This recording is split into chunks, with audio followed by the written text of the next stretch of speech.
अस्सलाम वालेकुम। वालेकुम अस्सलाम। सर हमज़ा साहब अभी रमज़ान में टीवी में जो देख रहा था मैं तो रमज़ान के हवाले से दीनी प्रोग्राम चल रहे थे। उसमें एक मौके पर ये साहिल अदीम साहब मौजूद थे वहाँ पर, तो उन्होंने ये बहस चल रही थी निकाह के हवाले से। तो उसमें उन्होंने कहा कि जो शख्स ये नहीं मानता कि नाबालिग और लड़की का भी निकाह हो सकता है, तो वो कुरान के खिलाफ है। सूरह तलाक में आयत का हवाला था कि जी आयत नंबर 4। तो इसमें जो लम या हिज़्न है, तो अरबी के एतबार से ये तर्जुमा इसका दुरुस्त समझते हैं उलमा के, जो कहते हैं कि जिसको हैज़ नहीं है उसकी भी इद्दत ये मुकर्रर है, यानी नाबालिग बच्चे की।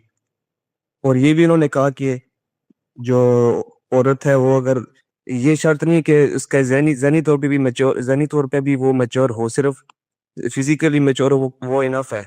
लेकिन हम हत्ता बलागुन निकाह से ये मुराद ले सकते हैं कि और रुश्द के अल्फाज से जो कुरान में है कि मैच्योरिटी ज़हनी भी अचीव होना लाज़मी है निकाह के लिए, सिर्फ़ चाइल्ड का निकाह नहीं हो सकता, यानी कि नाबालिग का।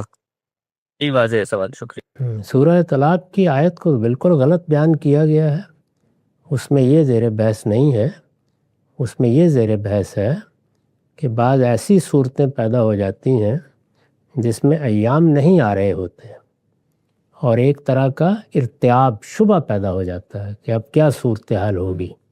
उसका हुक्म बयान किया गया है और वो जिस मकसद के लिए बयान किया गया है वो इद्दत की तायीन है। ये चीज़ वहाँ ज़ेर बहस है। निकाह किस उम्र में होना है, किस उम्र में नहीं होना, वो सिरे से ज़ेर बहस ही नहीं है। इसको कुरान मजीद ने मौजू नहीं बनाया।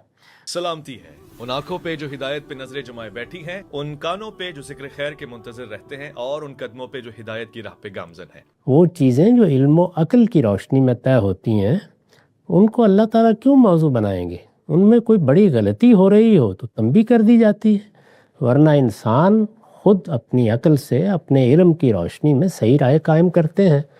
तो निकाह कब करना है, इसमें आम तौर पर वालिदैन दुरुस्त फैसले करते रहे हैं, गलतियाँ भी होती हैं।